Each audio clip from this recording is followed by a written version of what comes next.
I'm Dr. Meyer, and I'm a pulmonologist in the Sacramento area. Today's topic is diets. Diets is a significant part of pulmonary practices nowadays because of the number of obese people, and when they get very obese, they can't breathe.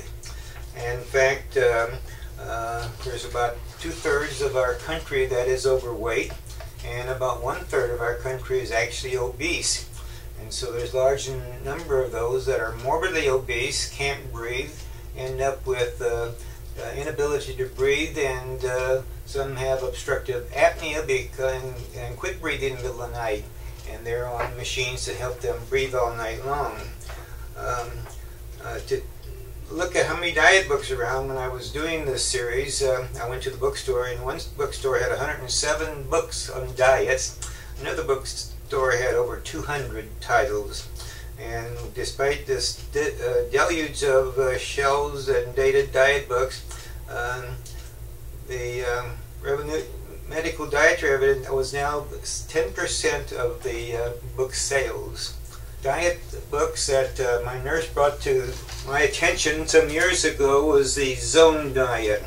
And I found this very useful, something that patients could use. It came out in book form about 20 years ago, and then it was in the audio tapes. And the audio tape is something you listen to in your car, at work, or on the way to any place, and it was very helpful.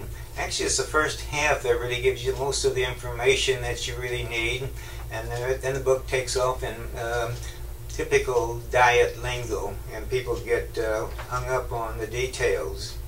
The Zone Diet basically is looking at your food management program and looking at it in 3 zones. If you think of a circle, and the top third would be the meat zone, then that would be the portion you would use for meat. Then if you have other problems, you can bring those problems in to vary your diet for other items like cholesterol. And if you have a high cholesterol, then the meat zone becomes very important because you want to eliminate the beef and all the extra fat in that portion of your diet.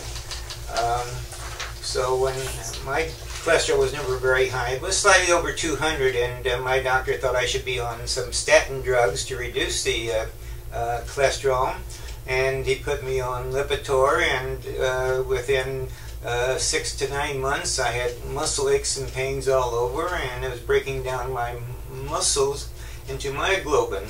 And had I stayed on that, I would have probably had kidney failure from clogging up my tubules. And so I had no other choices then but just to do diet.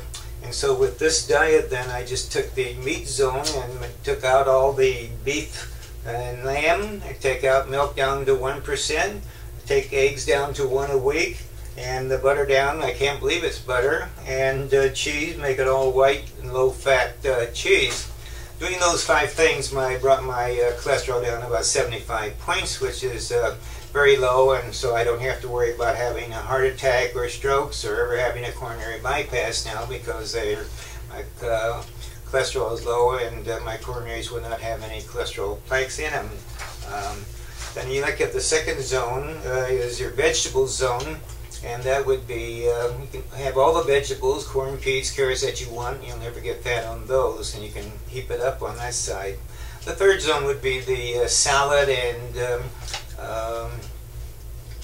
rice zone, and at the hospital it's very easy to cut these 2 zones down. They have large pieces of chicken or meat, and just cut it in half, put it on there. And the potatoes are humongous, and so I just cut it in half and put it over there. And then all desserts are fresh fruits, and no pies, pastries, cake. It would be used if you're really serious about your diet.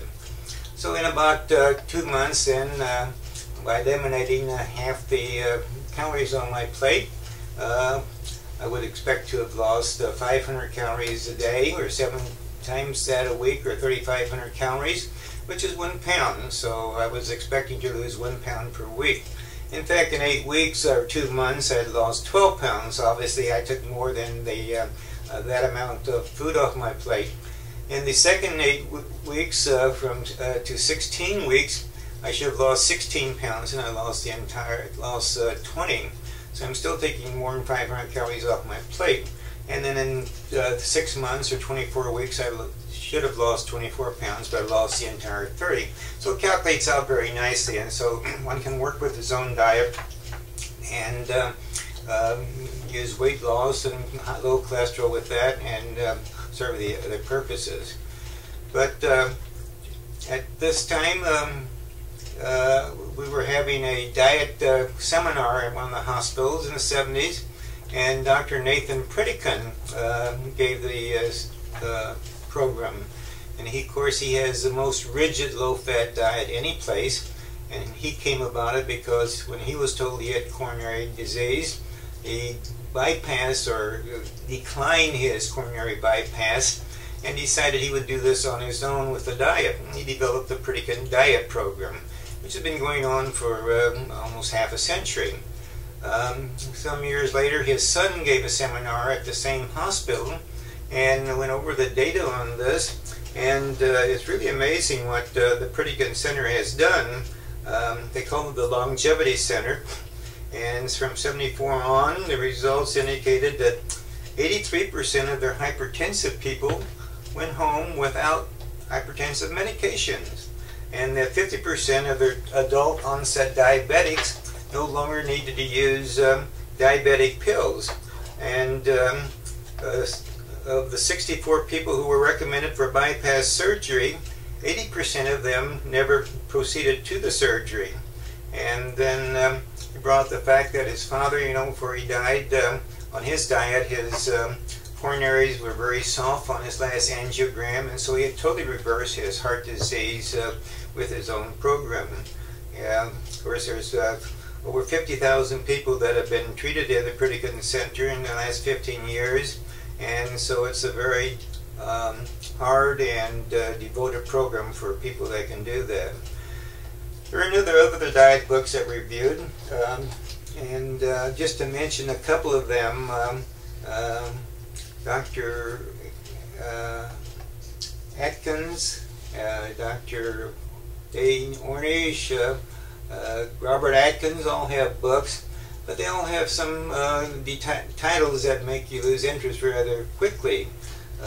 Dean Ornish has a book, Eat More, Weigh Less. Obviously this doesn't make sense, and some of them say you need a high cholesterol diet to lose weight. Colbert Bailey has an Ultimate Fat and Fit diet. I might mention one other one, Dr. Andrew Weil. He's a nutritionist guru at Tucson Medical Center, and he has a book that has lots of information in it, and it's always good reading. And speaking of the portions that I reduce in my diet, there was a book that's very popular with the stars in Hollywood, and it's Portion Savvy, and it's actually very important to reduce the portions of your food. But there are a couple of books that come out in the last decade or so that point out diets basically do not work, and